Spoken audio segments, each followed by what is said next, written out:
Hello. Thanks so much, everyone, for coming. I'm Shay Wolf, the Climate Science Director with the Center for Biological Diversity, and I'm going to get us started. And just a little housekeeping at the top. There are 2 exits in the theater at the front, 1 on each side. And to find the restrooms, just go out the door that you entered and make a left. So we're thrilled that you could join us for this important conversation with this outstanding panel. And we're co-hosted tonight by the Center for Biological Diversity and by the 11th Hour Project of the Schmidt Family Foundation. An 11th Hour Project works at the nexus of energy and food and agriculture and human rights to build resilient systems for food, water, and human health. And they have long done outstanding work in the climate space and provide critical support both for scientific research and for advocacy. And so we are so grateful for all that they do, and that Jake Mogan, the program manager of the energy program, and Kiara Ott, program associate, are here with us tonight. Thanks.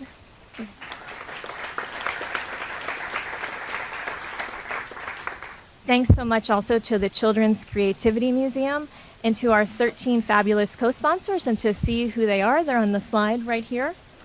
And there will be tables at the mixer afterward where some of them will be available for further conversation. And so the motivation for this panel tonight is that we are in a climate emergency. I mean, the science is clear that the vast majority of the world's fossil fuels must remain in the ground to avoid devastating harms from the climate crisis. We need a rapid phase out of fossil fuel production and a just transition to clean energy. And yet, at the same time, the fossil fuel industry for decades has spread misinformation and climate denial to keep the status quo, to keep extracting, keep polluting, and profiting despite the devastating harms to everyone else. And they've done this through attacks on the science and scientists, and attacks on the communities most harmed by fossil fuel production.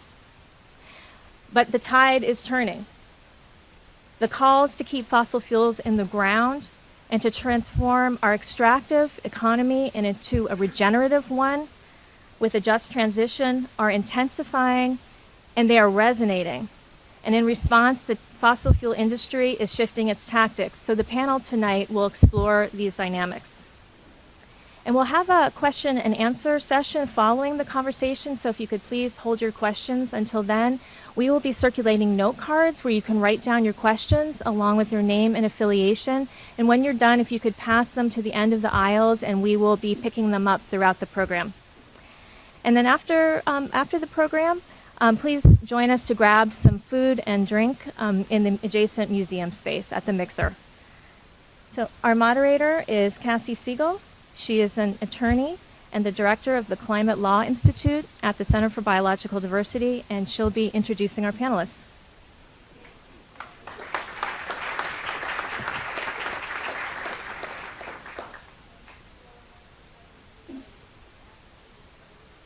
To get to moderate this panel of incredible people.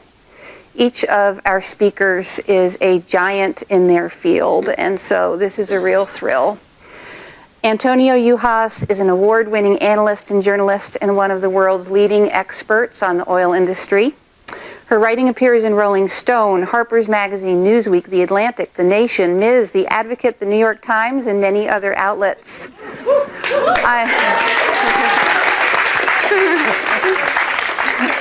I'm actually going to very briefly quote here from her website. Reporting from the front lines of fossil fuels and climate change, her investigations have taken her a mile below the ocean surface in the Gulf of Mexico, to the rainforests of the Ecuadorian Amazon, from the deserts of Afghanistan to the fracking fields of North Dakota, from the Alaskan Arctic to the oiled beaches of Santa Barbara, and many more places in between. I think that gives you a little flavor of her writing, which is both lyrical and extremely scholarly. Her writing highlights women and girls as their stories are least often told. She's currently a Ted Scripps Fellow at the Center for Environmental Journalism at University of Colorado, where she's writing a book on the end of the fossil fuel era. But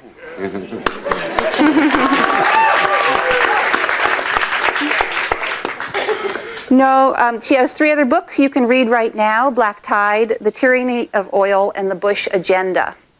No panel on the fossil fuel industry could possibly be complete without Antonia, so thank you so much for being with us.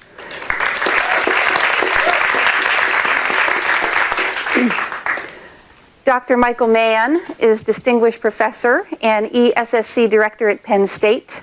He's received numerous awards, including the EGU Hans Osher Medal, the AGU Climate Communication Prize, the AAAS Public Engagement with Science Award, and the Tyler Prize.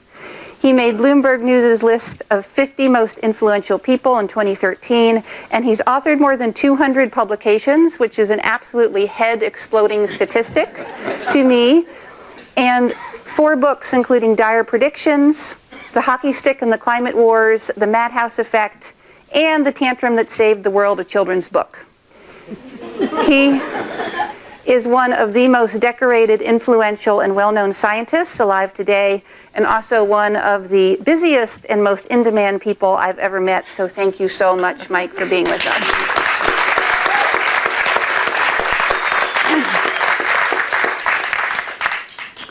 Andres Soto is a community organizer with Communities for a Better Environment, which is one of the preeminent environmental justice organizations in the country and a truly monumental institution here in California. Andres is a lifelong resident of the Richmond area and a legendary community organizer. He has spent his adult life as an advocate for progressive change on the local, state, and national levels, and has battled the oil industry on behalf of the people with great success for many years. He is co-founder of the Richmond Progressive Alliance and has served as a City of Richmond Planning Commissioner. And you can listen to his radio program, El Show de Andres Soto, Thursdays at 3:30 p.m. at 94.1 KPFA for incisive discussion of political and social issues and some incredible music.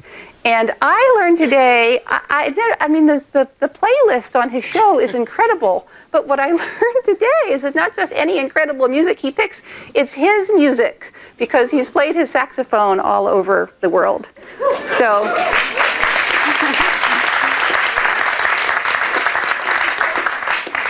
thank you, Andres. We're honored that you could be with us tonight. My pleasure.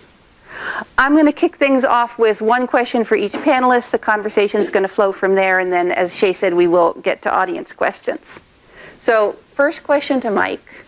In your book, The Hockey Stick and the Climate Wars, you tell the story of what happened after you published this figure, the hockey stick.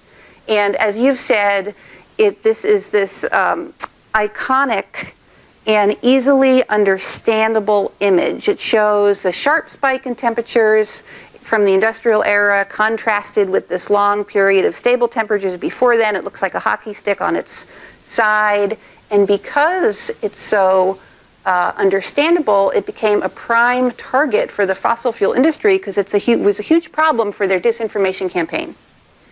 And so they went after it and after you with everything they had, the endless attacks on the paper, the surrogates in Congress, the state attorney general's offices, launching high-profile public investigations, and then, of course, the stolen emails from Hackergate right before the Copenhagen climate talks used to smear you and misrepresent your work. And they leveraged the media, so everything that I just said, probably every single one of you, I say hockey stick and you knew that. So tell us where things stand today. It's been over 7 years since that book. Are the attacks still coming? Maybe you've won in enough times that they've declined. Have they abated and have they changed? Yeah, thanks. You know, listening to you summarize all of it, it does sound pretty overwhelming, but it's a different experience to actually go through it. And you know, I would have been perfectly happy if they had left me alone. I went to UC Berkeley, studied applied math and physics, went off to Yale University to study theoretical physics, got into climate science. I was a science nerd who was happiest just being left alone in the laboratory, crunching numbers, running models. If they had left me alone, that's what I would be doing today. But I thank them for not leaving me alone, because in fact it's given me an opportunity to inform what is arguably the most important societal conversation we've ever had about the greatest threat that we face as a civilization. I feel privileged to be in a position to do that. So I thank my detractors for elevating me to the point where I really have a platform now to speak out about the existential threat posed by climate change. There is always sort of some background in the background. If you're a prominent climate researcher and you are active in communicating the science and its implications to the public, you will be attacked. You are going to be attacked. You have to develop a thick skin. You have to understand that it's not personal. It's about the fact that you're having an impact. You're hurting their client. The fossil fuel industry is the most powerful and wealthiest industry that's ever lived on the face of this planet. And we understand that that industry needs to disappear. And those of us who are communicating the threat of climate change to the public represent a threat. In fact, the greatest threat posed to the fossil fuel industry, you may have read this in the papers recently.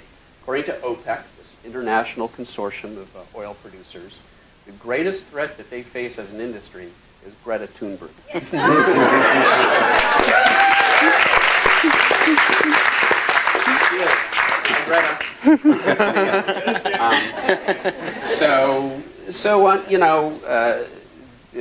The Bible says, that and so a child shall lead them.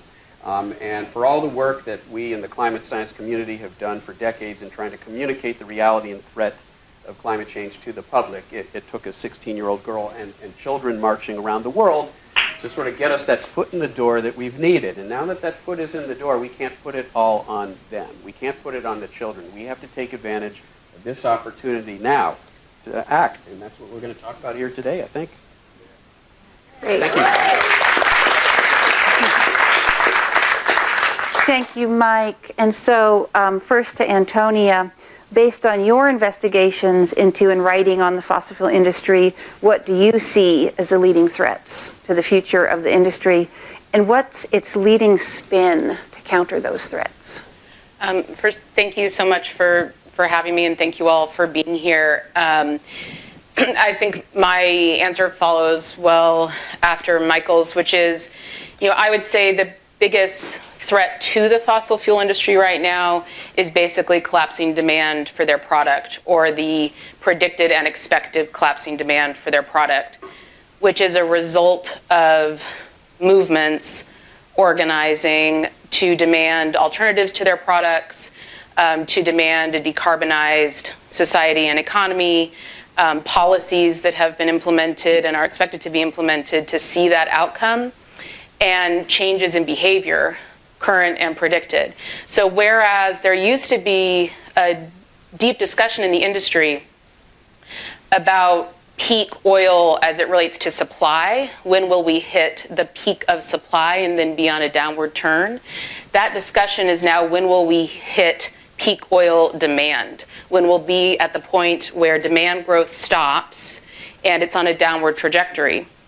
And the predictions of that, McKinsey, which is one of the leading research organizations, has predicted as early as 2025, 5 years, where the growth starts hitting a significant slowdown in demand. And Exxon, in its most recent report to its investors, predicts a 30% drop-off in demand for gasoline, particularly for passenger vehicles, coming soon. But that initiates a decline in other demand for oil-related products. Their expectation, and we'll talk about this more, is that that demand curve, that fall off in demand, will be met with an increase in demand for plastics generated from oil. But we'll talk about that more. But so they're facing an existential reality threat that nobody wants their products anymore.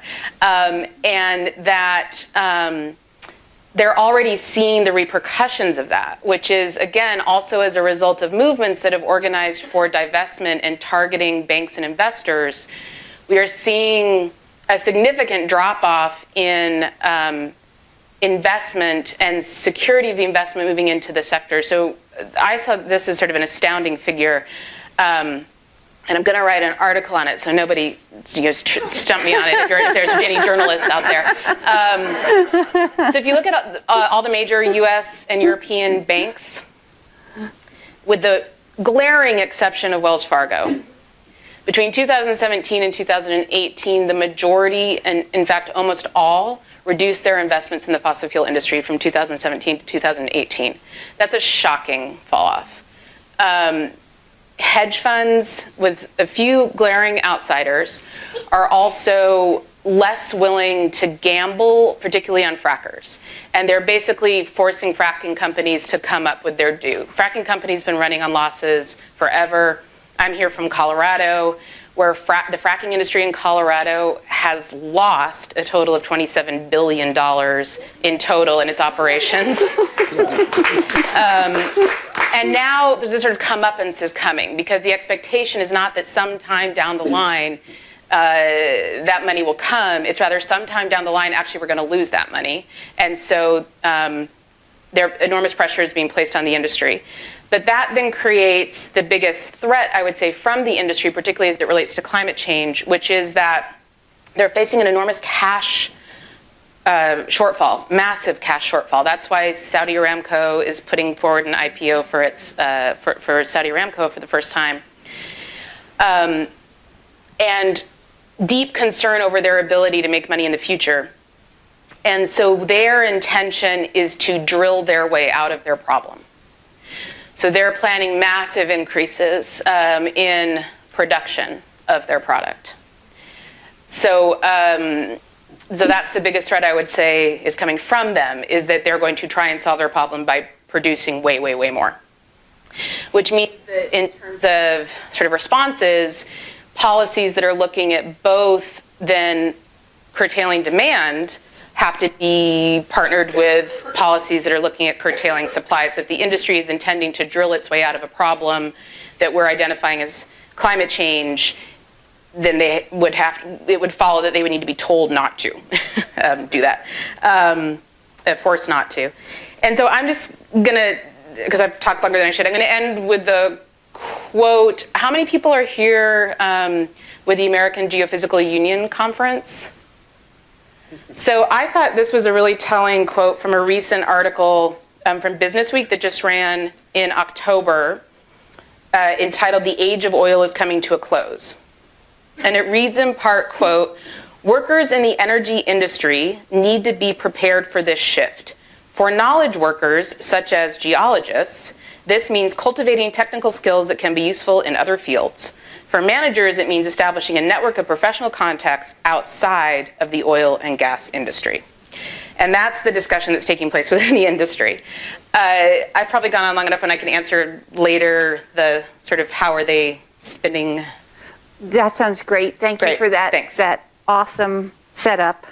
And going to Andres, the extent of the oil industry's power here in California often surprises even a lot of people who live here. And yet you've led some really major victories, like defeating multiple proposals to expand crude by rail around the state. And Communities for a Better Environment is a leader in the Last Chance Alliance, which is a coalition of hundreds of organizations, health, faith, environmental justice, conservation, labor, and so on, that have come together to demand that Governor Newsom protect Californians by phasing out oil and gas production here. And Newsom recently announced he became the first governor of any major oil producing state to announce that the phase out needs to happen and to launch a process to protect public health from neighborhood drilling.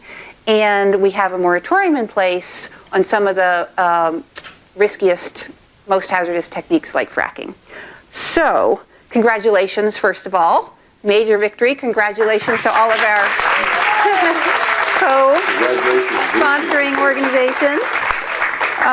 So that's pretty big. So tell us, what is the industry up to here locally, statewide, and do you see the tide turning? Yeah, well, thank you, and thank you everybody here for being here. And these victories are not my victories, not even CBE's victories. It's a whole coalition of a whole lot of people many of them are here in this room tonight. So thank you guys yourselves for all that work. And, well, you know, these guys never sleep, and they're everywhere. And so we confront Western States Petroleum Association, WSPA, which is their trade group, in a number of arenas.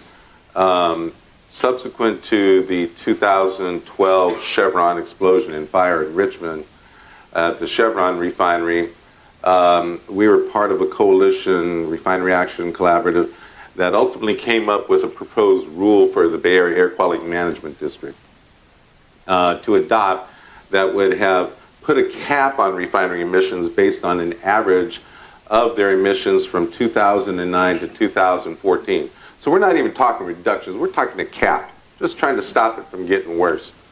And the executive leadership of the agency, Jack Broadbent, they call him the APCO, the Air Pollution Control Officer, they ought to call him the APO, the Air Pollution Permit Officer, because that's all this guy does is give away permits to pollute. And he does it with the support, the legal support from his chief counsel guy named Brian Bunger. Now, these guys are up to all kind of dirty stuff, but that's a separate conversation. A lot of stuff came out in the whistleblower case. But what happened was with this rule, we finally, after 3 years, got the board to vote, 16-3, to move the rule forward. Well, this cap and trade extension was getting cooked up in Sacramento. And what happened was a month later when the board was going to vote on it, the staff subverted the board's ability to vote on it by coming in with late proposals that could not be considered under the Brown Act, the California Public Meetings Act.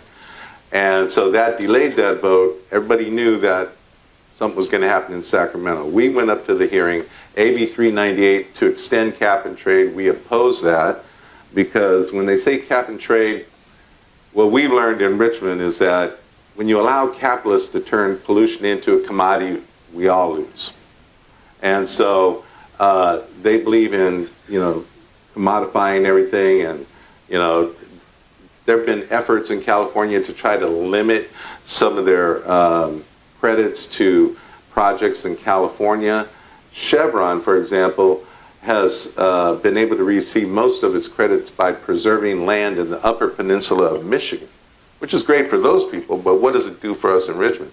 What it does for us in Richmond allows the refinery to increase its pollution, increasing disease, increasing death, and also, because of their profits, they never stop politically. So they have not only, you know, corrupted the air district, they've corrupted the state legislature, and, you know, we've fought many battles fighting the corruption of the Richmond City Council.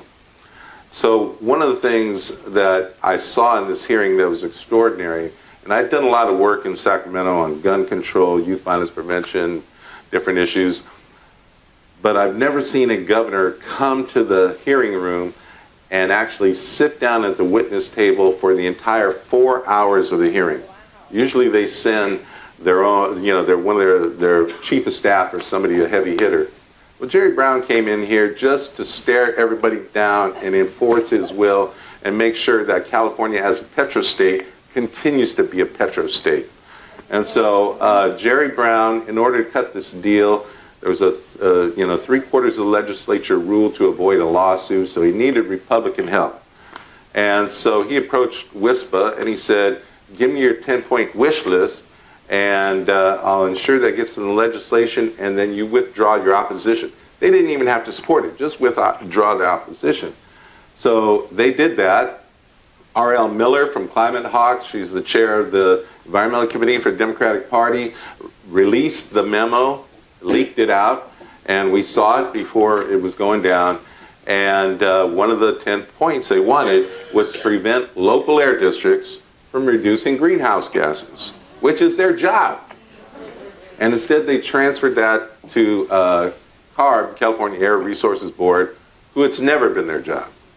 And so that's where we're at. And so they crafted this little bill to try to buy off EJ communities called AB 617, companion bill heard at the same time, provides $5 million for the whole state of California for communities to develop emission reduction plans. So what that meant is one community per year. So here in the Bay Area, West Oakland, most heavily impacted, they got it. But in Richmond, they created an advisory committee with a lot of industry representatives, 2/3 industry, 1/3 community. And guess what? These folks self-voted to maintain themselves as an additional year as a monitor-only community instead of emissions reduction plan. So the corruption works on multiple levels. And the latest development that we've seen is in Richmond, we have the Levin Terminal. And it's a bulk goods export terminal. And about 6-7 years ago, they started shipping coal. And then now they're shipping petcoke from the Phillips 66 refinery in Rodeo. And it's illegal to burn it here in California for power, but it's not if we ship it to India or China or Mexico and other places. And so these people are making their money, but WISPA has now created an official partnership with the California Building Trades Council. So when you see plumbers and pipe fitters, carpenters union, iron workers, IBEW, the Brotherhood of Electrical Workers, all these folks, laborers union, they're all in bed with the oil industry as an official partner now, and they call it Common Ground California. You can look up the website, commongroundca.org. They started a few months ago, and the first production they staged was they brought in 120 angry white guys into the Richmond Planning Commission, intimidated them from adopting an ordinance to phase out coal and petcoke over 3 years. They showed up last week at the Richmond City Council meeting, and the hearing went all the way till midnight, and the council has not yet voted on that ordinance. We'll see what happens, because now the Richmond City Council is no longer majority progressive, it's majority regressive. And so that battle's still yet to be fought, but that's a coalition coming to you. Excellent, thank you. Let's circle back to Antonia. Your most recent investigation for Rolling Stone is about the environmental and climate justice implications in Louisiana of the fossil fuel industry's Hail Mary expansion into plastics. How significant do you see plastics to the future of the industry, both in terms of the reality and the spin?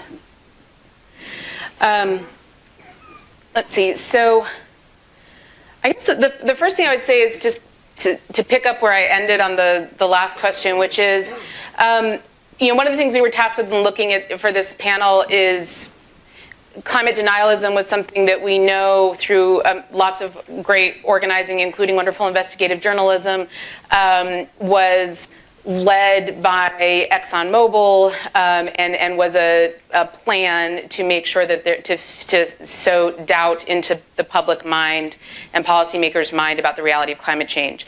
I would say that the biggest argument that the industry had been using in addition to putting forward that lie has always been the necessity of its product. We need its product. And I think there was always a presumed acceptance with any product that's harmful to people, which is, we know that there are problems with it, you know there are problems with it, but those risks are worth the benefits because you need it.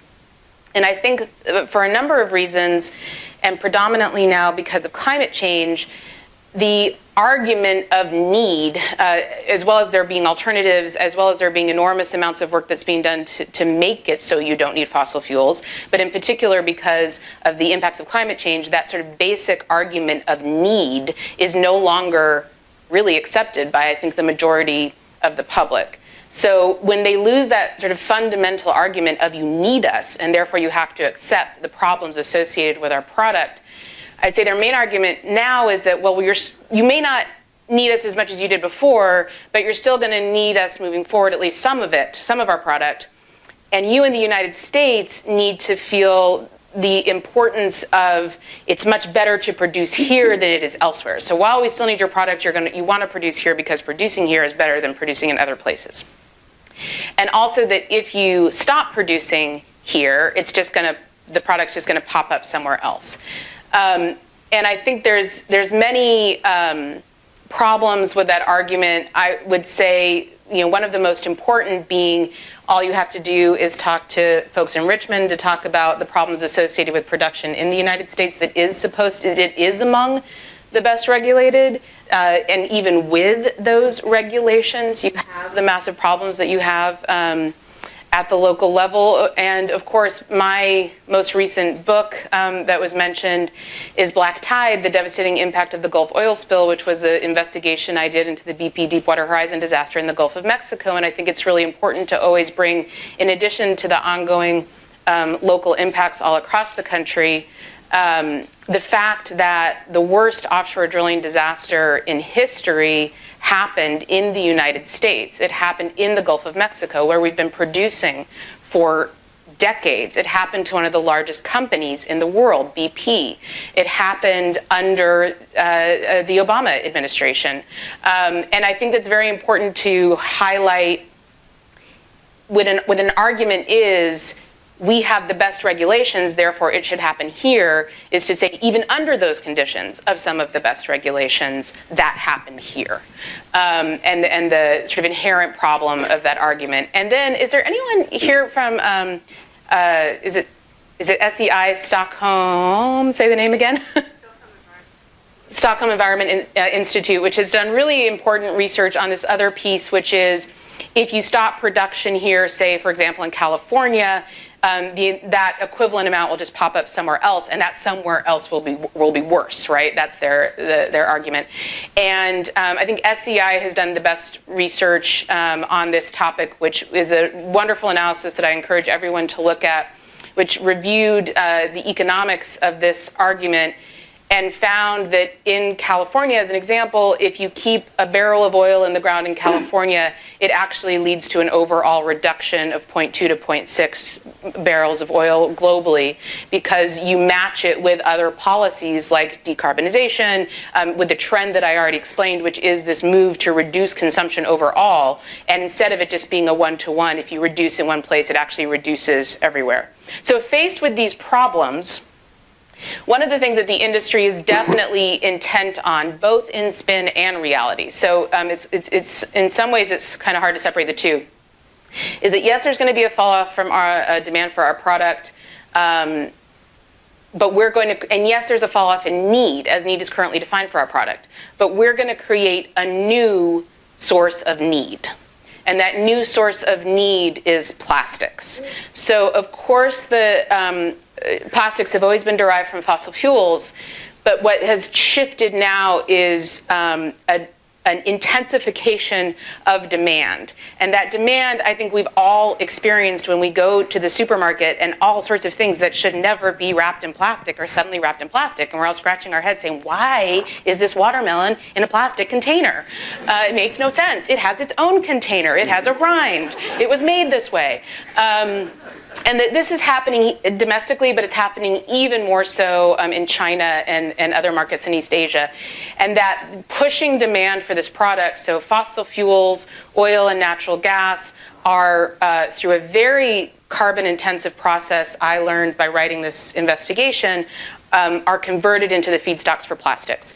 And the industry is betting massively on this increase in demand for plastics worldwide being the way that it's going to create new need for its product. And then that will accept the harms associated. So in Louisiana, in an area that's already known as Cancer Alley, which is the 85 miles between New Orleans and Baton Rouge, historically Black, historically low-income population that has the 7 census tracts with the highest cancer risks in the entire country already located, which is why it's called Cancer Alley. 150 petrochemical complexes already within this area, is the site of the largest intended increase in the facilities that convert fossil fuels into plastics. And so you've got this massive production that I was talking about, and the intention of maintaining the massive production. So what do you do with the production? You have to put it somewhere if you keep it up.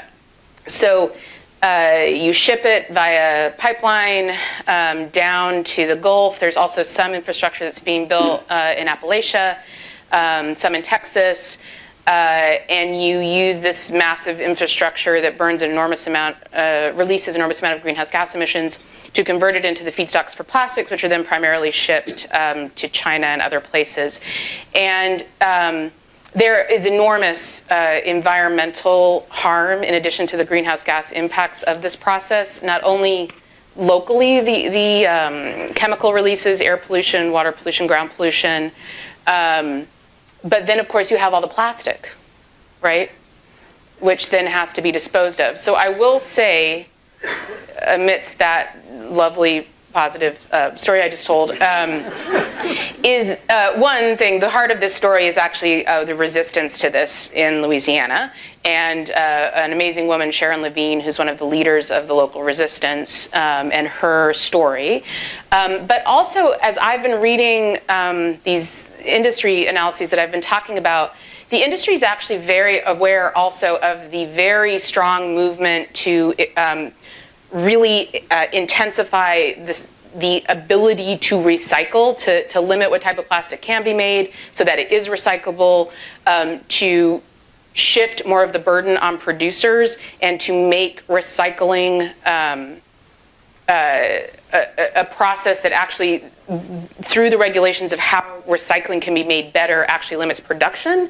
And they're very aware of this movement, and they're very concerned about it. So Antonia, yeah. Thank you. So Mike and Yes. Andres, so Antonia has done this amazing job laying out this landscape of the industry. Is anything coming up for you in terms of how the interactions you're having with the fossil fuel industry now? Do you feel like any of it is driven by some of the dynamics that Antonia has been talking about, or changing in a way that's connected in any way? Yeah, I suppose I'm a little less sanguine about the idea that there is a transition underway away from fossil fuel burning in the near future. We've seen global carbon emissions actually go up over the last few years after they had flatlined for a few years. And in part, that's because we have one country, the President of the United States, threatening to leave the Paris Accord. That sort of took pressure off of other state actors like China. We've seen China now, after having been decommissioning coal-fired power plants, building new coal-fired power plants once again. China's carbon emissions have gone up, and as goes China right now, goes global carbon emissions. So we're actually headed in the wrong direction. And I know at one point we were going to have some discussion about, and I don't know if you wanted to defer that, what needs to happen over the next decade. Let's do it now. Yeah. So you gave this very striking presentation yesterday at AGU. So first, just tell everybody who wasn't there, what is AGU? Why are you here this week? And summarize these research findings. So AGU is the largest collection of nerds in the Bay Area every year. 30,000 scientists, earth scientists, geologists, planetary scientists, climate scientists, atmospheric scientists, all get together at this massive conference here at the Moscone Center. Yesterday I gave a presentation in a wonderful session that that Kassie helped organize and Shay helped organize on sort of the larger challenge here, what needs to happen when it comes to the decarbonization of our economy, policy-wise, and one of the things, the topic that I spoke on was this notion that we've all heard, this claim that there's 12 years to act on climate. We've all heard this. And that talking point came from the IPCC, Intergovernmental Panel on Climate Change Special Report on limiting warming to 1.5 degrees Celsius, that's roughly 3 degrees Fahrenheit by some measure, sort of where we enter into truly dangerous territory when it comes to climate change. What needs to happen in order for us to avoid warming the planet more than that amount.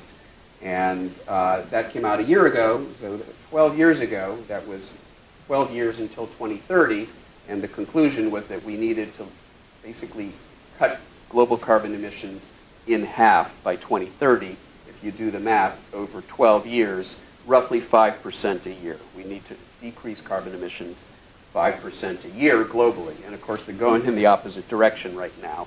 So it's a year later, carbon emissions are going in the opposite direction, so obviously it's a more uphill challenge. And a couple weeks ago, you might have read the latest United Nations report that we have to lower our carbon emissions by 7.5% a year over the next 10 years to remain on a path to limiting warming below that dangerous amount.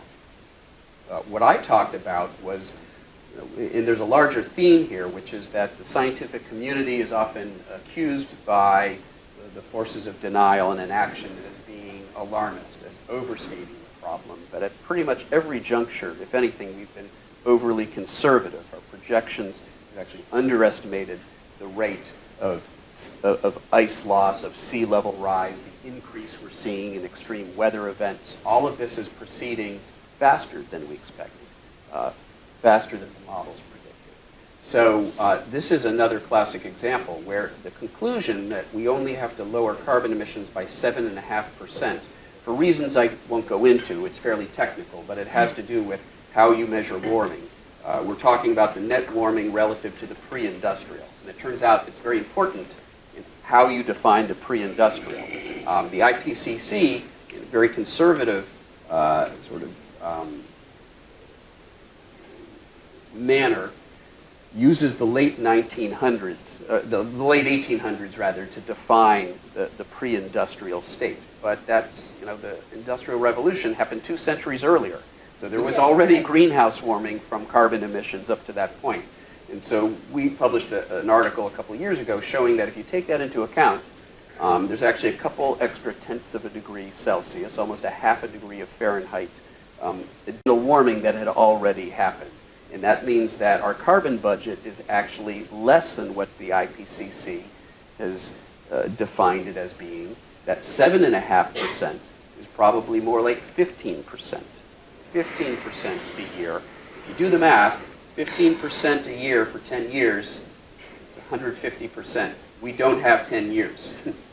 We've got to bring our carbon emissions down far more dramatically than the IPCC has said. So once again, if anything, the challenge is actually greater than what the IPCC has said it is. Thank you for the incredibly brilliant research, even though the news is bad. And given the ever-increasing urgency, maybe each of you could discuss what you've used or seen, or in Antonia's case, reported on. What are the most effective strategies to counter the fossil fuel industry's tactics? And maybe start with Andres, and we'll go down the line. Briefly, I want to frame what are the other things that they're doing right now that this Bay Area audience ought to be aware of.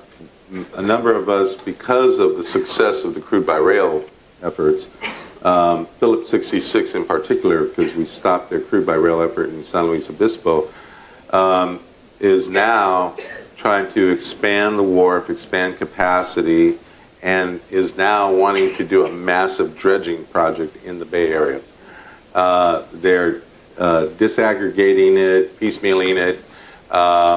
They're going back and forth. They keep on trying to come to the Air District for their permit for the wharf expansion because they know it's a rubber stamp.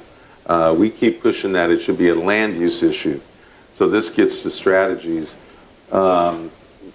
Our efforts to stop crude by rail was only because of persistent organizing and public pressure on these public officials, and didn't matter whether it was San Luis Obispo County Board of Supervisors or the Benicia City Council, Pittsburgh City Council. These people knew that a mobilized, educated voting base can turn them out of office. And that's all they care about, is their own personal careers. Some of them, our allies are cool, but the ones who are on the side of industry, they think like industry. In fact, they're put into office by industry. And so it's either us or them. And there's very little room to compromise. There's only victory or defeat. And so that's the ultimate tactic, and what a lot of local communities don't know, and CB is starting to articulate this position now, is that we need to have a formal program for decommissioning refineries. And that takes on many different aspects. So in a city like Richmond, where historically 25% of the city budget is dependent upon Chevron's property taxes, how do you backfill that? What is going to be the plan for that? And what about cleaning up the contamination afterwards? There needs to be closure bonds that these companies who are making money right now have to put the money in to clean it up after we shut them down. And that there needs to be a just transition for the minimal number of workers in the oil industry, because fossil fuel industry is not a labor intensive, it's carbon intensive. Whereas we know renewable energy has a lot more opportunities for employment, especially in a community like Richmond, where they always tout jobs as the reason why they want these industrial developments, even though Richmond people never get those jobs. Chevron only hires about 5% of the workforce are Richmond people. So it is about organizing, it's about getting into the city council meeting, but there's a lot of work to do before those council meetings. Council meeting is just a show. You know, that's when they vote. All the work has already been done. If you show up at the meeting, you showed up to the show way too late. So you got to do the work ahead of time, organize, get to the elected officials, threaten them if you have to. It's always better to use sugar rather than vinegar, but if you have to. And so I think this is happening now on a global scale, and it's got to be from the grassroots, because these people have money on scales that we can't even imagine. And they have troops all over the place. They have agents all over the place. And, you know, we have to be aware of that we're not fighting in the same kind of ball field as these guys are operating in. They're used to running countries and controlling governments. And so, you know, we have to be the stone in their shoe that starts to bring them down. Great.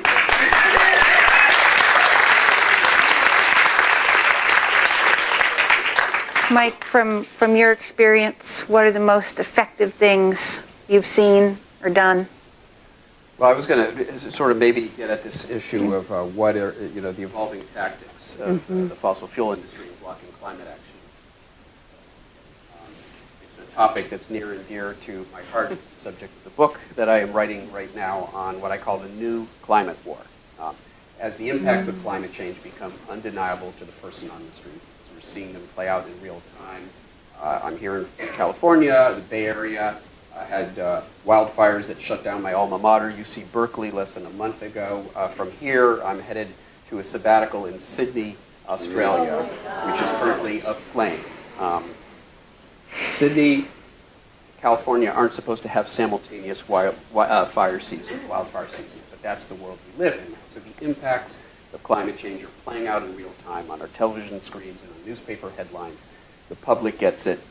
Politicians can't deny it. So we're moving away from denial to, in some ways, a more nefarious strategy of what I call deflection, division, doomism, and delay. And I'm happy to unpack that. Please do. Well, so deflection, and let me talk about single-use plastics and plastic pollution.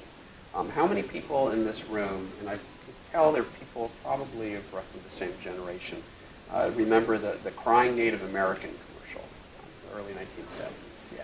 The guy was really a Sicilian. He was Sicilian? From Louisiana. From Louisiana. Yeah, he was Italian-American, ironized Cody, right. He was an actor from Westerns. And so the deceit of that commercial is betrayed by even the fact that the Native American wasn't not a Native American, but the deceit goes much deeper than that. So we all thought it was this inspiring commercial that got us all to care about the environment. The tear running down his eye as he sees the plastic and metal pollution being strewn from cars, collecting in the river that he's rowing down. And initially, several environmental organizations had signed on with this PSA. They were co-sponsors of that public service announcement. Keep America Beautiful was the campaign. but it was actually a campaign hatched on Madison Avenue by the beverage industry, by Coca-Cola. They did not want to see the continued passage of bottle bills in states like Massachusetts, where I grew up. They were trying to prevent the spread of bottle bills in the states and eventually perhaps a national bottle bill, because it would be a regulatory solution to the problem of accumulating bottle and can litter. It would force them to process this pollution. So instead, they engaged in perhaps the most successful deflection campaign in the history of deflection campaigns, to get us to think that it's all about us and being better stewards of the environment rather than the need for systemic change and regulatory solutions. And the reason this is so important, what is one of, if we talk about the great environmental problems that plague us today, one of them is global plastics pollution, and you can thank Coca-Cola and the beverage industry for that. But today, the fossil fuel industry is running with that playbook. And while there are all these things that we should do, we should all be better stewards of the environment, and there are individual actions that we can engage in to decrease our carbon footprint. In many cases, it makes us healthier and happier, saves us money. We should do all those things. But don't allow them to convince us that it's all about individual action at the expense of sustainability. That is the deflection campaign that's playing out right now, and I thought Elizabeth Warren spoke to it very eloquently during one of those debates where she talked about, and that's, by the way, and I'm not going to finish this, but that's the division, because get us arguing about our individual behavior, about our plastic straws and our hamburgers, and distract us so that we're not focused and we're not speaking with one voice and holding industry accountable for this problem.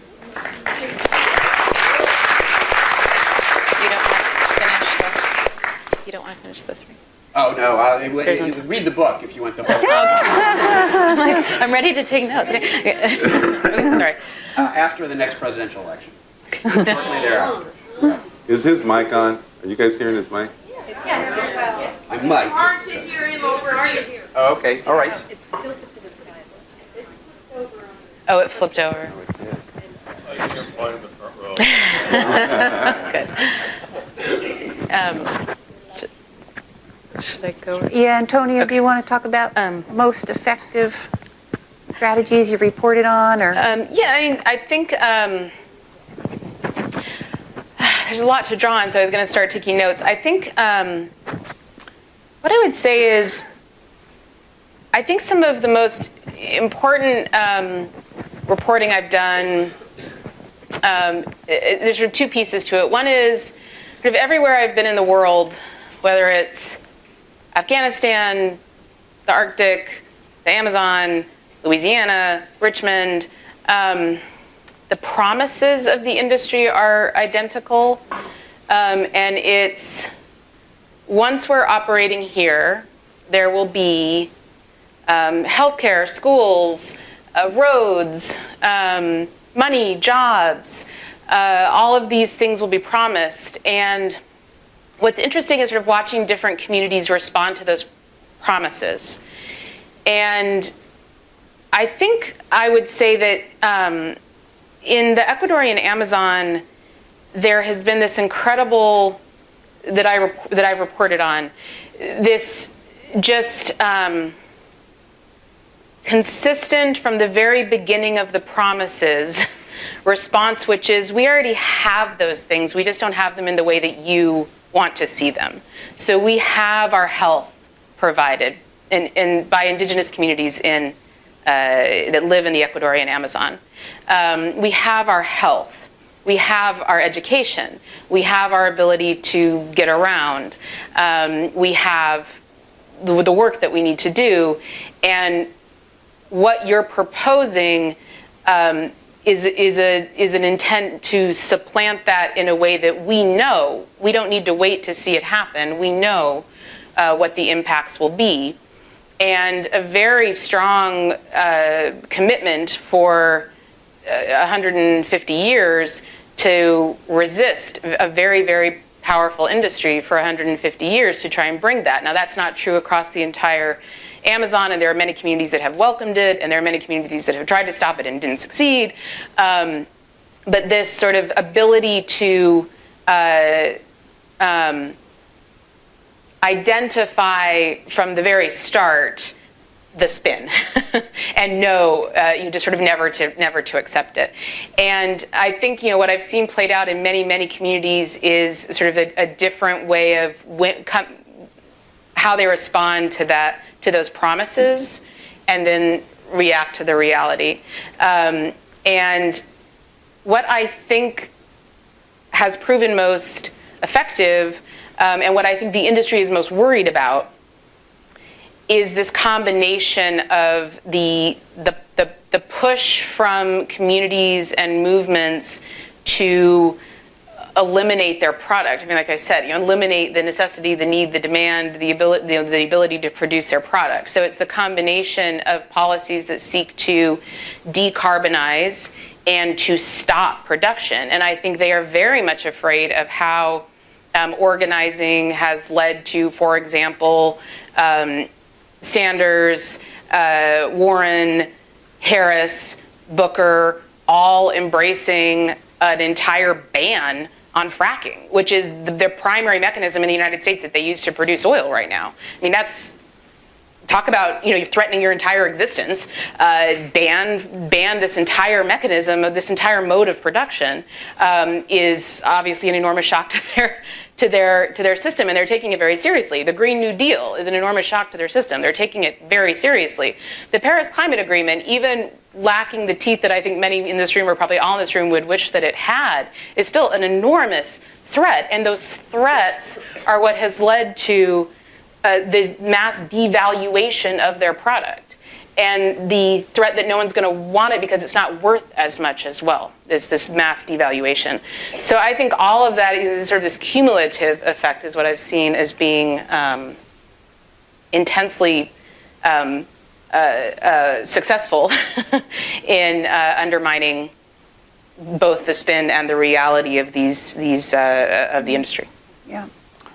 I'd like to kind of piggyback on. Please do. And if we have audience questions, team, will you bring them up, and we'll get in as many as we can. But Sure. please, yes, go for it, Andres. We've seen this play out in Richmond. This offering money to people, funding nonprofits who then show up and testify on behalf of Chevron, even though they know better.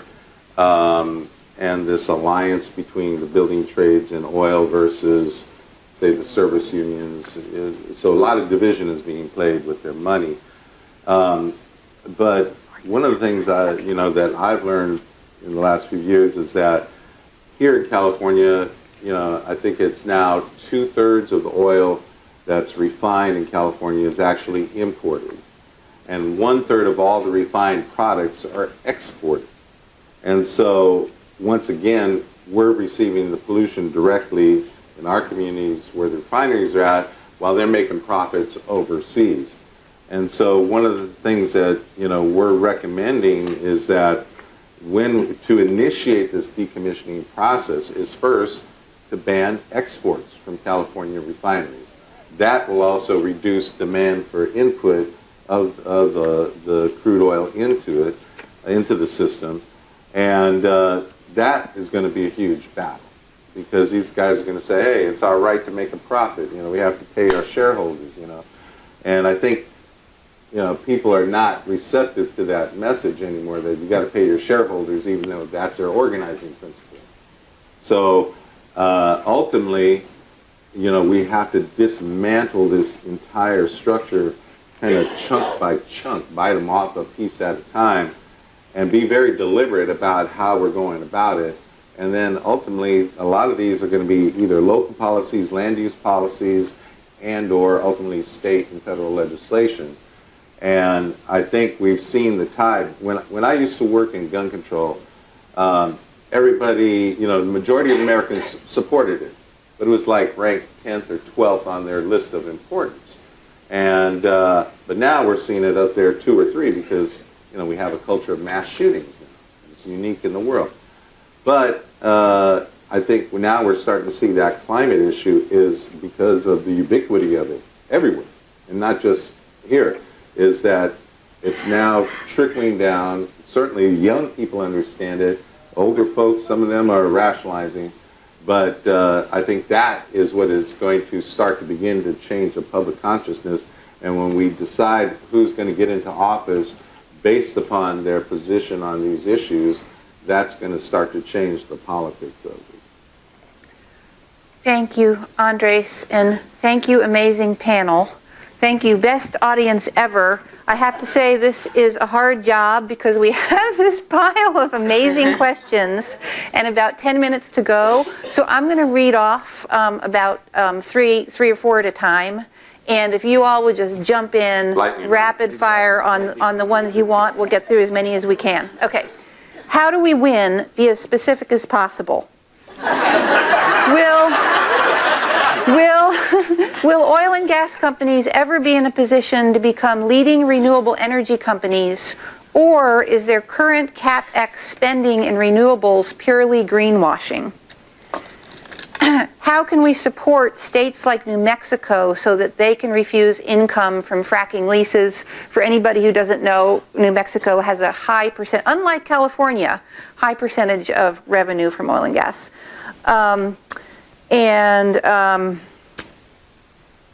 Okay, let's do those three. Who wants to go first? I'm happy to. Go ahead. I'll take the easy one. How do we win? We vote. We vote out politicians. We vote out politicians who refuse to be part of the solution. We vote in those who are willing to, and it's that simple. If we don't turn out for elections, then we get presidents and a Congress that is beholden to the fossil fuel industry and will do what's in their interest rather than what's in our interest. And of course, if you're here in California, you know, the vote is sort of already fairly powerful and it's on the right side of this issue, but there are lots of other ways that we can influence the conversation across the nation to make sure that we do turn people out for this next presidential election and get them to vote on the climate issue all the way down the ticket, because this is a make or break election for the climate. The only thing I'd add to that is we cannot be nationalists. If we are nationalists, then we got our head in a bucket, and that's not going to solve the problem. We have to think about this transnationally because we're fighting transnational corporations. Really quickly jump onto that one. One of the things that I'm most interested in my research is looking at the way that the United States, Russia, and Saudi Arabia are now teaming up in a way that they never have before to ensure that fossil fuels remain the dominant resource in the world. So this is an international coordinated attempt to make sure that that is sustained. The axis of evil. Yeah. So there's many reasons why Trump and Putin collaborate, and I certainly believe that that is one of them, and Mohammed bin Salman. I'll address the renewable energy question. So first, I've done a lot of research looking into are oil companies investing in any meaningful way in renewable energy. The answer is a definitive no, no, no, no. Total maybe does the most, and I think at the most that's 5% of their investments has been renewable energy. The rest is entirely spin. But I would also say one of the most amazing experiences I had reporting was being in the Alvin submarine at the bottom of the Gulf of Mexico with an incredible scientist, Mandy Joy. And one of the things she wanted me to see, in addition to the oil spilled at the bottom of the Gulf of Mexico from the BP oil spill, was these little microscopic, sort of worm-like entities that live off of the natural oil seeps that occur, teeny tiny amounts of oil that naturally seeps out of the Gulf of Mexico, and it's at the bottom of the ocean floor, and these species live off of that oil. And the sort of importance of that is to say that oil is not a renewable natural resource, but it is a natural resource. It's a naturally occurring resource. It's humans that have turned it into a massively destructive resource.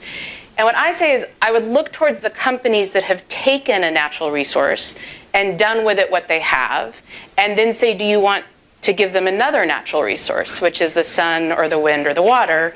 And that would be my answer to that question. Yeah, and it was just 2 years ago, I think, when Chevron decided to divest of any renewable energy in their portfolio.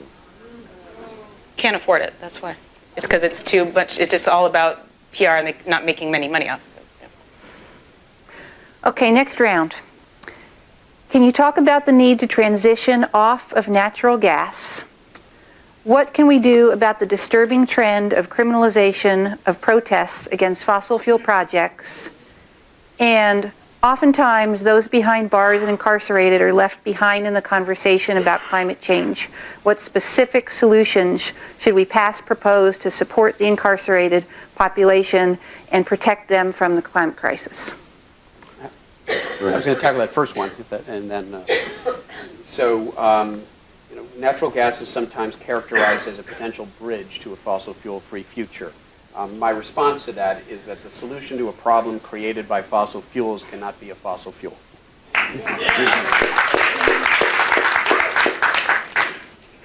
So in terms of criminalization and exclusion, you know, growing up in a community like Richmond, we've experienced this for generations.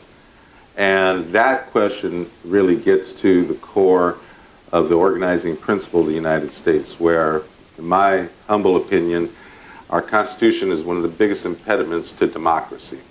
When you have the Electoral College elects the president, when you have a Senate where a state like North Dakota has 2 senators, even though they have as many people as the city of San Jose, and yet, you know, California has 40 million people and we only get 2 senators, and anything happens in the House can be quashed by the Senate, lifetime appointment to the Supreme Court. These are all things that are inherently undemocratic in the American system, because the Constitution was written by oligarchs to preserve an oligarchy, and all we've done is nibble around the edges.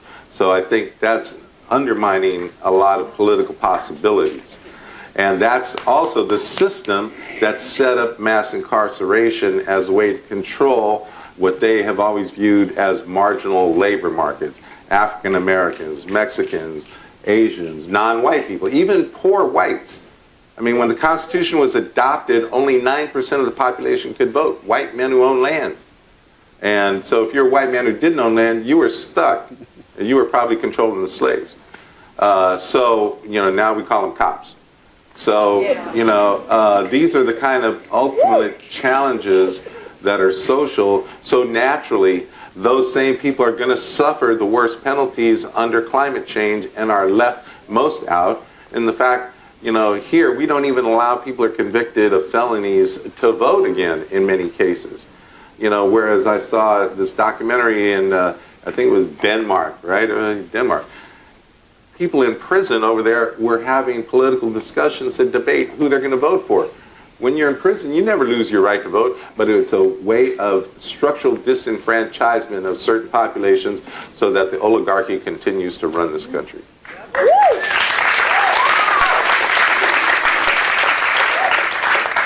So I think throughout much of the history of the oil industry, including starting in Pennsylvania and then traveling around the world, you know, militarism has been a key component of the expansion of oil operations. And for a lot of the history of oil operations, much of that after its birth, so there's something called the Oil Wars, which happened right at the time of the birth of Standard Oil in Pennsylvania. There's a great book on this history. It's called Tyranny of Oil that I wrote that you could look at.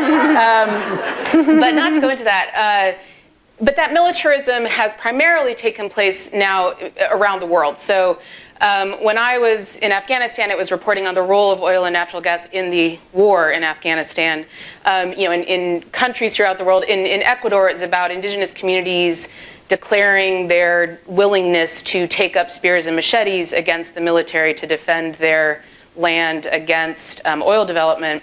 Throughout the world, and this has been now newly intensifying, is the use of deadly violence and other forms of militarism against environmental defenders and those resisting fossil fuel operations.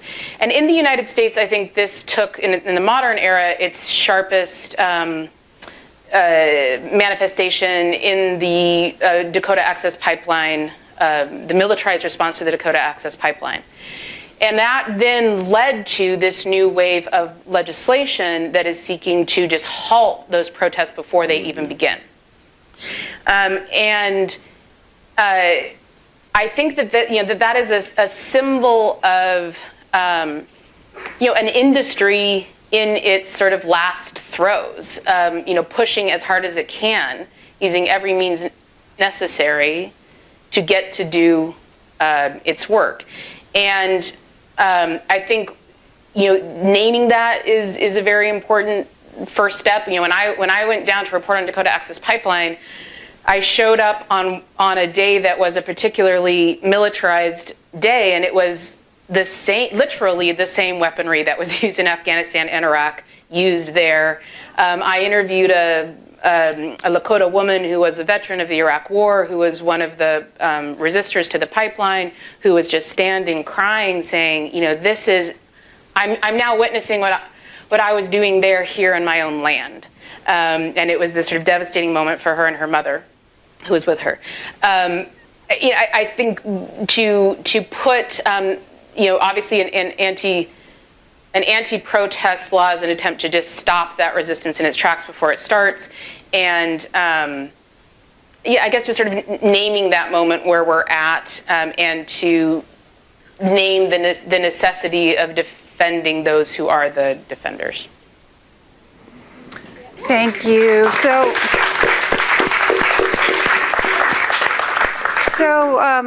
honoring our late colleague Rose Braz, who amongst many other wise things always said, you must end your event on time. I am going to wrap us there. I want to thank everyone for coming and apologize we did not get to all the amazing questions. I want to thank all of our sponsors again, including two who I believe may be our youngest sponsors here tonight from Earth Guardians, Magdalena and Josiah, who are 11 years old. They're working on divestment. And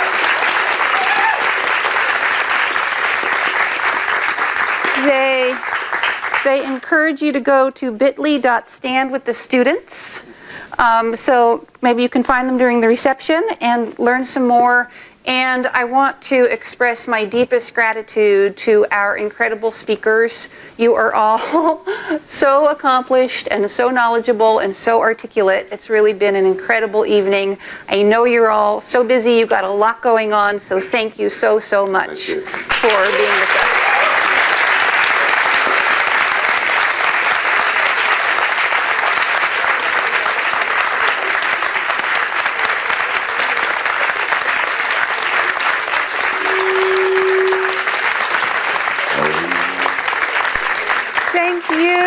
Take these mics off and please exit through the door you came in, and we'll see you for some wonderful organic vegetarian food and drinks.